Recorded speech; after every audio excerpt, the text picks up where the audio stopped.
Thank you, President.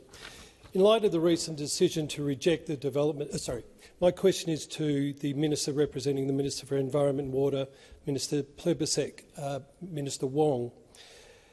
In light of the recent decision to reject the development proposal for the Port of Hastings project due to its projected impacts on the Ramsar-listed Western Port wetlands, could the Minister advise the Chamber on the criteria and processes employed by the government in determining the support or rejection of significant projects, especially those intersecting with Australia's environmental obligations and renewable energy ambitions? Thank you, Senator Van. Minister Wong.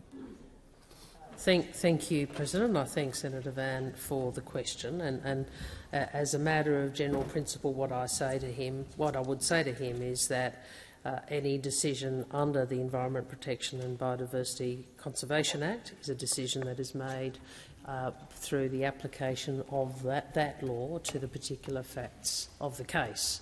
That is the way in which ministers of the Crown exercising their statutory obligations under that legislation have done since its introduction, and that is the way Ms Plibersek would have approached this case.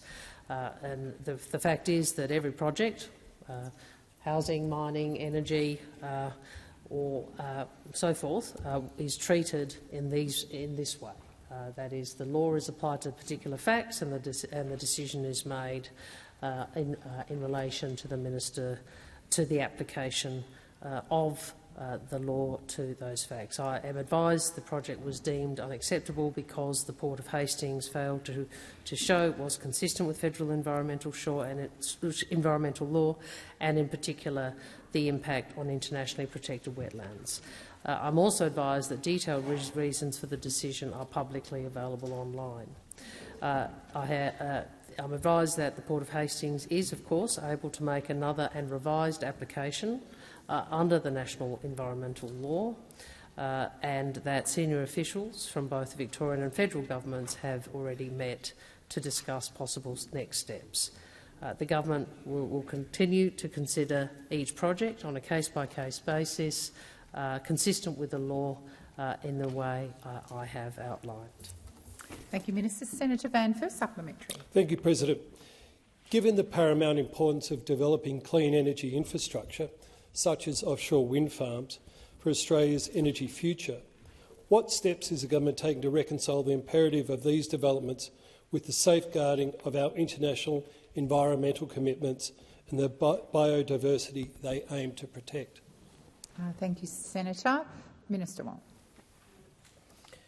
Well, we agree with Senator Van as to the importance of developing renewable energy infrastructure, and it is a regrettable fact that those opposite in government ensured that there was so little investment in the energy infrastructure the country needed over the nearly decade that they were in government. We obviously need to ensure that these projects, as any other projects, are able to obtain approval under national environmental law in the way that I have described. I'm also advised that, in fact, the Albanese government is approving more renewable energy projects than ever before. In fact, we have seen the approval of some 42 renewable energy projects, combined enough to power over 2 million homes, all households in Tassie, South Australia, Northern Territory and the ACT. Thank you, Minister. Senator Van, second supplementary. Thank you, President.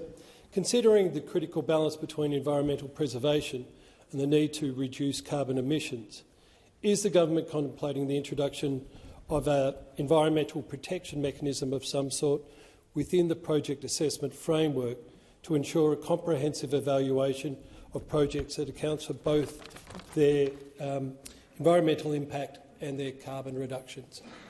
Thank you, Senator Van. Minister Wong. The advice I have is that the government will continue to consider each project on a case-by-case basis under the existing law. I'm also asked to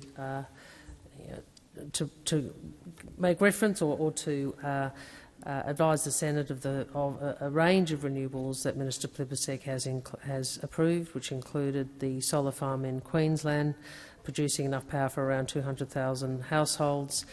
In the Senator's own home state of Victoria, one of the world's largest battery systems, which will power up to 1 million Victorian homes, 2 solar farms in New South Wales, a new wind farm in one of Queensland's oldest mining regions, and a huge battery energy storage system in WA to ease pressure on the grid and help us transition to a renewable future.